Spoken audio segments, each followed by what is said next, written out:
SNL, Landry Locker, Cody, Stoots, the king of explaining athlete beefs. Maybe it's player versus player. Maybe it's player versus team. Sometimes it's player versus city.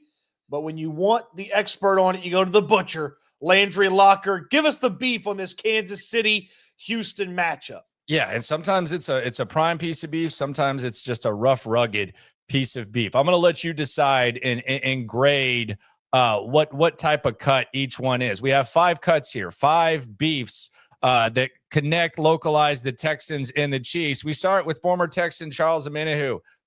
He wasn't here during the best of times. He was actually here during the worst of times. Ended up getting out of town, going to San Francisco and now Kansas City. He had some interesting things to say. Take it away, Charles. Really, I wanted out. Yeah. And I'm not good at hiding my facial expression, so or my body language that. So I made it like, bro. And I remember Coach King with a D-line coach, but should have never been our D-line coach. I'm so glad I can talk so freely about this. Cause there's nothing they can do to me. Yeah, Coach King was like, yeah, man, you're not gonna be the starter this week. I'm like, and then he was like, is that gonna be a problem? Like, he tried to come at me. Yeah, he was trying to bait you a little. You feel me? Yep. And I took the bait. It got under my skin, bro. I was not happy at all. I was telling David, I was calling Dell, like, bro, I'm ready to get up out of here, bro. Mm-hmm. For real, trade me. And I went straight to Coach Cully and was like, what's the problem? Y'all lying to me, blah, blah, blah. Let's call them out on this shit. Mm-hmm. Bro, they beat around the bush. I look back, I ain't gonna lie, when I was packing up my crib, I was crying. Yeah. But at the end of the day, I'm gonna make this clear. I don't fuck with this organization at all. And I cannot wait to play them boys. I literally cannot wait. Yeah, it's definitely gonna be some fire, brother. Okay.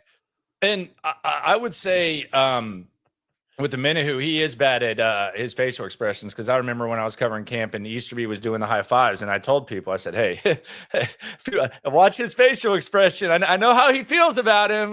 He doesn't do a good job of keeping it a secret, but watch his facial expression. It was an eye roll when that happened. So understandable beef for Charles Omenihu based on just his entire experience here. So what kind of cut is this beef? Beef number 1, Charles Omenihu versus the Texans. This is like a 30-day aged ribeye, okay? Because there's some fattiness to it where, Omenihu didn't want to take blame for some of this when he watching the full interview, and he didn't really want to say, oh, yeah, I didn't do this well. I mean, it was everybody else's fault. So there's a little bit of fattiness to it, but he's clearly been stewing on this for a few years. So you got to put some dry aging in there. So a little 30-day dry aged ribeye level of beef. He's foaming out the mouth to get to face the Texans. So that's cut number 1. Cut number 2, Tim Settle versus the entire city of Kansas City. And I think this was interesting because there's some sports cities where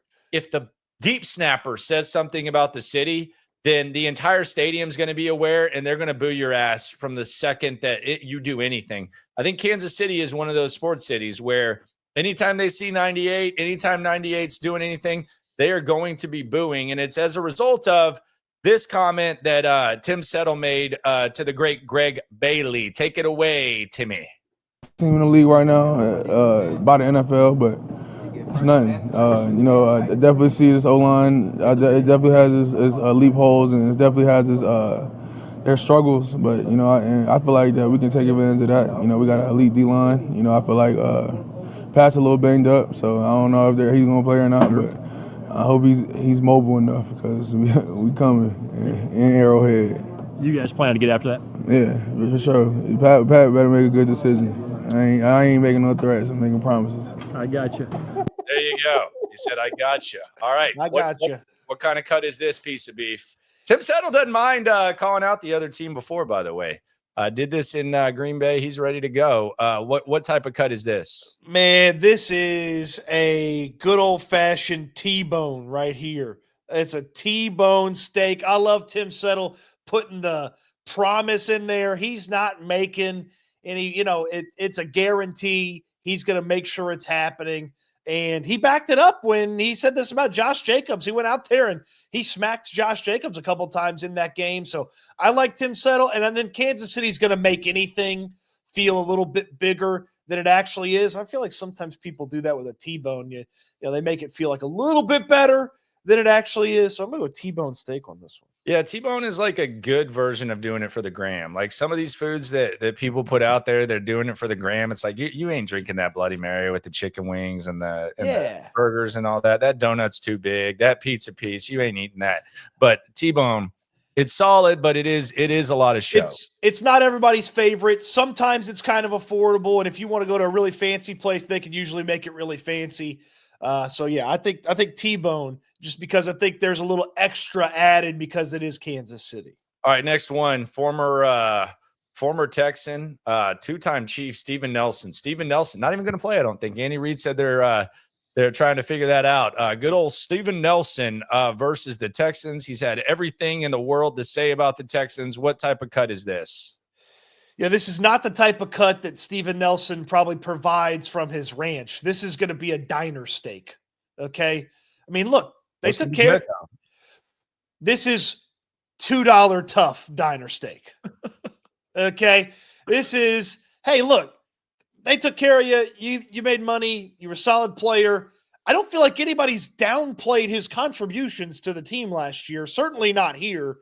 I mean, we've talked at length. He's still a loon, though. He knows that.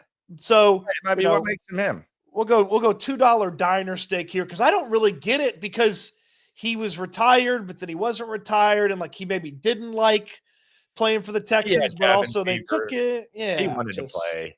He wanted to play, so he's just like us. He's basically a fan this weekend. Yeah, so I mean, he's got a locker, but that's about it. Not playing. Justin Reed. He went through some good times. He went through some bad times. Now he's got a couple of rings to show for it. I don't even know that he has beef or animosity. Always been a classy guy. Always been a stand-up guy. What type of cut is Justin Reed versus the Texans? This is like a plant-based beef because there's not actually any beef here. Like, why should there be any beef? I mean, Justin Reed, he played his time here. He got a big contract. The Texans didn't want to pay him. So I'm going to say plant-based steak. Yeah, it worked out for everyone. Yeah. Always like Justin Reed. Now, this one's underrated. This is the final one. And we don't know if this is going to take place on the field or if this is going to be kind of sitting on the sidelines. But Joe Mixon versus the Chiefs. He's won some big games against the Chiefs, got to the Super Bowl. He's lost the heartbreaker. Remember the penalty that prevented Cincinnati from getting back to the Super Bowl. He has a sour taste in his mouth. Joe Mixon rides around with a natural chip on his shoulder. You got to think when he goes into Kansas City, he feels some type of way. Joe Mixon versus the Kansas City Chiefs. Ooh, this is a significantly much longer dry-aged beef and as expensive of a dry-aged beef as you can get it. We'll go dry-aged ribeye, but we said a minute who was like 30 days. This one's as long as you can make it. Takes a long time to get there. It's expensive. So a long time dry-aged ribeye, just because I got to imagine this is the type of team that Joe Mixon feels like kept him from going to where the Bengals could have gone, and he doesn't want this to be the type of team that's going to keep this Texans team from going where they want to go. So a lot into this one just because of where it's been and how tough it is to get to where it is. It's tough to wait on those steaks in the dry aging room. From the on-field battles and epic showdowns, this is at the very top. There's a lot less trash talk, but there's a lot more heartbreak. There's a lot of blood, sweat, and tears. And God knows we got to sit back and watch the Bengals and Chiefs do battle. So those are the biggest beefs between the Texans and Chiefs. And of course, the biggest beef of all, we always hear this, Texas barbecue versus Kansas City barbecue. I think they both have their strengths and weaknesses. I don't have a big thing. I would lean Texas. I don't like Kansas City sauce, but I think this is I don't think you can go wrong with either. I'm not one that's going to pound the table for Texas or Kansas City. I don't think you can go wrong with either.